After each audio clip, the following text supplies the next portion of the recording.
দেশের সর্বোচ্চ ক্ষমতার চেয়ারটি এখন সম্পূর্ণ ফাঁকা। বঙ্গভবনের এই রাজকীয় আসনটিতে এখন কে বসবেন তা নিয়ে গোটা দেশের রাজনৈতিক অঙ্গনে চলছে রীতিমতো ঝড়। রাষ্ট্রপতি মোহাম্মদ শাহাবুদ্দিন চুপ্পুর পদত্যাগের পর যে সাংবিধানিক শূন্যতা তৈরি হয়েছে তা পূরণে সংবিধান অনুযায়ী আগামী 90 দিনের মধ্যে নতুন একজন রাষ্ট্রপতি নির্বাচন করতে হবে। বর্তমান রাজনৈতিক প্রেক্ষাপট ও ক্ষমতার পালা বদলের সমীকরণে এটা প্রায় নিশ্চিত যে বিএনপি দলীয় সরকার বা তাদের সমর্থনপুষ্ট কোনো ব্যক্তি হতে যাচ্ছেন রাষ্ট্রের নতুন অভিভাবক। কিন্তু প্রশ্ন হলো, কে সেই ভাগ্যবান ব্যক্তি? মেধা, প্রজ্ঞা, ত্যাগ আর রাজনৈতিক গ্রহণযোগ্যতার মাপকাঠিতে বেশ কয়েকজন হেভিওয়েট প্রার্থীর নাম এখন বাতাসে ভাসছে। চলুন সম্পূর্ণ নতুন এক দৃষ্টিকোণ থেকে বিশ্লেষণ করা যাক বঙ্গভবনের পরবর্তী বাসিন্দা হওয়ার দৌড়ে কে কতটা এগিয়ে আছেন। এই মুহূর্তে সবচেয়ে বেশি যার নাম উচ্চারিত হচ্ছে তিনি হলেন বর্তমান ভারপ্রাপ্ত রাষ্ট্রপতি এবং জাতীয় সংসদের স্পিকার হাফিজ উদ্দিন আহমেদ।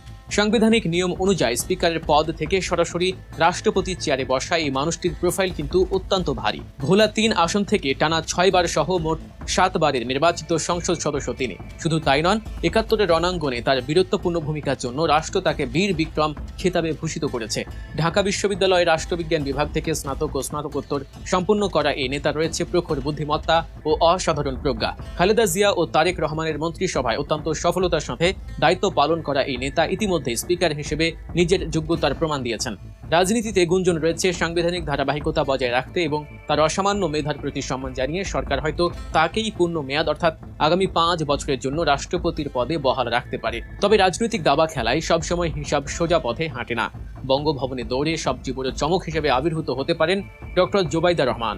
অনেকেই হয়তো চমকে উঠবেন, কিন্তু রাজনীতির মাঠে অসম্ভব বলে কিছু নেই।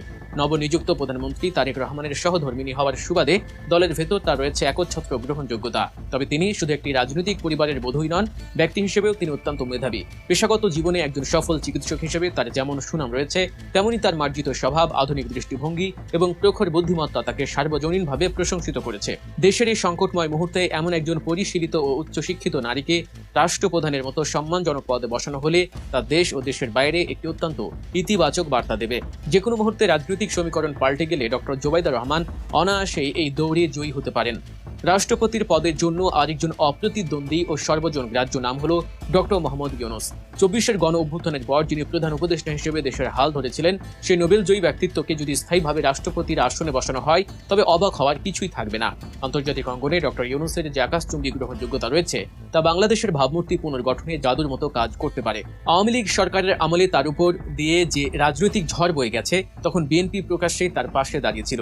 সেই জায়গা থেকে বিএনপি যদি মনে করে বিশ্ব নেতাদের সাথে একটি শক্ত কূটনৈতিক সেতু তৈরি করা প্রয়োজন, তবে ডক্টর ইউনূসের নাম সবার আগে আসবে। রাষ্ট্রপতির মতো আরেকটি নিরপেক্ষ ও আলংকারিক পদে তাকে বসালে দেশ যেমন একটি সম্মানজনক অভিভাবক পাবে, তেমনি বিশ্ব দরবারে বাংলাদেশের অবস্থান হবে আরও সুদৃঢ়। এখন সবচেয়ে বড় প্রশ্ন হলো, ডক্টর ইউনূস নিজে এই দায়িত্ব নিতে আগ্রহী হবেন কিনা। তবে দেশের স্বার্থে তাকে অনুরোধ করা হলে তিনি হয়তো এই সাংবিধানিক দায়িত্বটি কাঁধে তুলে নিতে পারেন। দলের চরম দুঃসময়ে যিনি একাই পুরো দলকে আগলে রেখেছিলেন, সেই মির্জা ফখরুল ইসলাম আলমগীরও রয়েছেন এই দৌড়ের একদম প্রথম সারিতে। তারেক রহমান যখন লন্ডনে নির্বাসিত, তখন একের পর এক মামলা, হামলা আর রাজনৈতিক হয়রানির মুখে দাঁড়িয়ে যিনি বাংলাদেশ জাতীয়তাবাদী দলকে নেতৃত্ব দিয়েছেন, সেই মানুষটি দলের কাছে এক বিশাল ত্যাগের প্রতীক। পেশাগত জীবনে ঢাকা কলেজে অর্থনীতি বিভাগের মতো জায়গায় শিক্ষকতা করা এই সাবেক বিসিএস ক্যাডারের মেধা নিয়ে কারো কোনো সংশয় নেই। ঠাকুরগাঁও 1 আসন থেকে নির্বাচিত হয়ে তিনি কৃষি মন্ত্রণালয় এবং বেসামরিক বিমান ও পর্যটন মন্ত্রণালয়ের মতো গুরুত্বপূর্ণ জায়গায় নিজের দক্ষতার প্রমাণ দিয়েছেন। দলের প্রতি তার এই অবিচল আনুগত্য এবং নিরলস পরিশ্রমের পুরস্কার স্বরূপ মির্জা ফখরুলকে যদি দেশের সর্বোচ্চ পদটি উপহার দেওয়া হয়, সেটি হবে রাজনীতিতে ত্যাগের এক অনন্য মূল্যায়ন।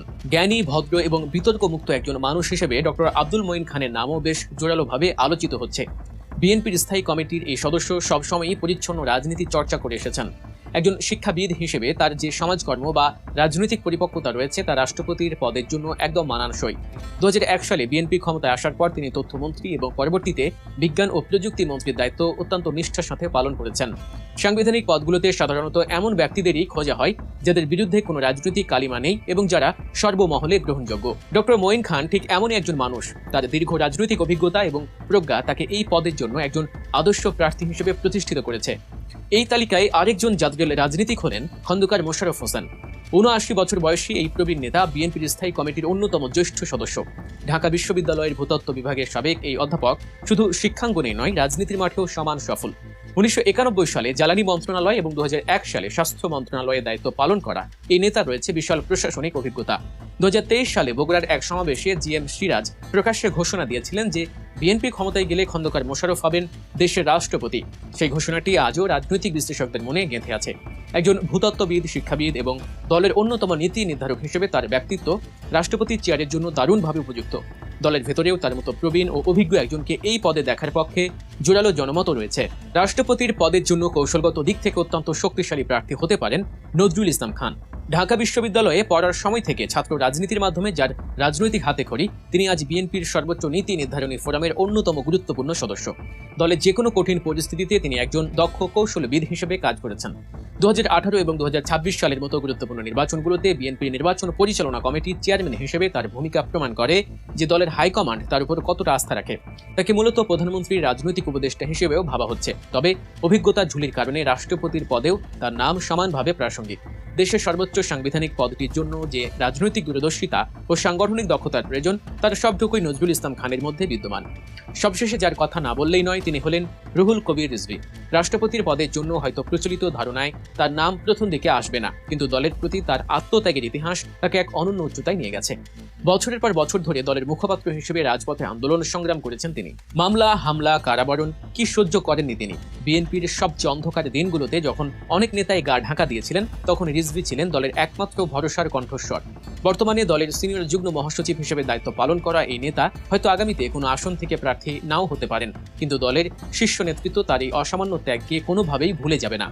ভবিষ্যতে যে কোনো গুরুত্বপূর্ণ রাষ্ট্রীয় বা সাংবিধানিক পদে তাকে পদায়ন করা দল হয়তো তার দীর্ঘদিনের ত্যাগের ঋণ শোধ করতে পারে।